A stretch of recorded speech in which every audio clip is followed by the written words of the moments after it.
Contra o soberbo e altivo. A altivez do homem será humilhada, e a altivez dos varões se abaterá. E só o Senhor será exaltado naquele dia.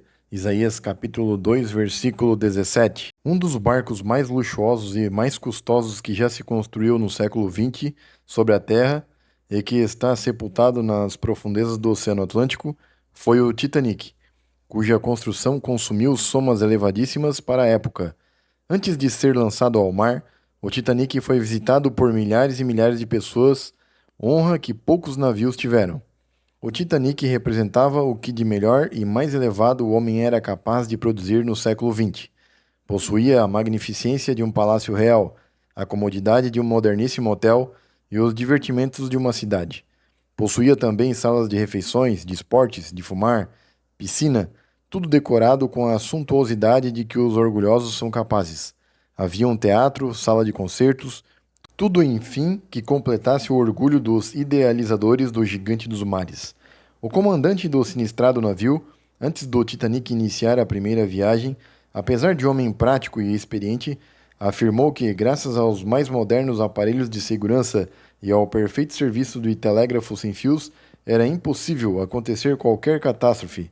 Entretanto, esse homem que nós admiramos, numa noite serena e sob um céu estrelado, ele mesmo conduziu o navio para a catástrofe marítima de maior repercussão na história da navegação. O orgulho da posse da notável construção durou pouco, muito pouco, mesmo porque a soberba e a altivez serão abatidas. A palavra de Deus adverte os homens com estas palavras: não te glories no dia de amanhã, porque não sabes o que produzirá o dia. Provérbios capítulo 27, versículo 10. O naufrágio do Titanic, abatendo de modo tão violento o orgulho das nações, é uma advertência e uma pregação aos homens de nossos dias. E quando Deus fala, convém obedecer. Bom seria que, quando Deus falar, responder como Samuel respondeu: Fala, Senhor, porque o teu servo ouve. A advertência do Senhor deve ser considerada para não sermos apanhados de surpresa pelo desastre espiritual. O comandante do Titanic foi avisado várias vezes de que blocos de gelo flutuavam sobre as águas próximo ao navio. Ele agradeceu cortesmente a informação, mas não lhe deu atenção. Por causa dessa despreocupação orgulhosa de confiança própria, é que o Titanic foi abalroado pela montanha de gelo flutuante, um iceberg, e afundado de modo irremediável. A obra maravilhosa que todos julgavam perfeita e a prova de naufrágio só sobrou ao bater num bloco de gelo, antes de terminar a primeira etapa da viagem inaugural.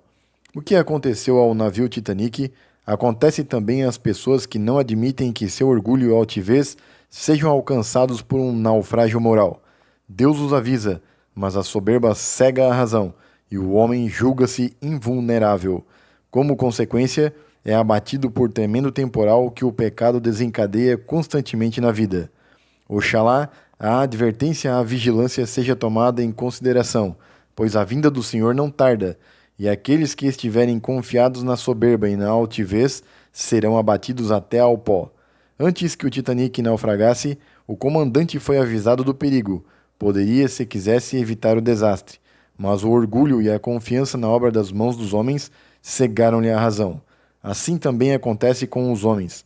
Deus os avisa do perigo, mas eles continuam no seu próprio caminho e propósito até que o julgamento de Deus os alcança. Por enquanto, o juízo de Deus está suspenso, aguardando que os homens se arrependam e voltem à casa paternal.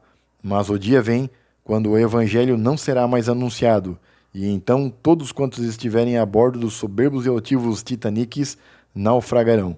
Apesar do cuidado e das providências tomadas para garantir a viagem, é inevitável o desastre, porque rejeitaram a Cristo.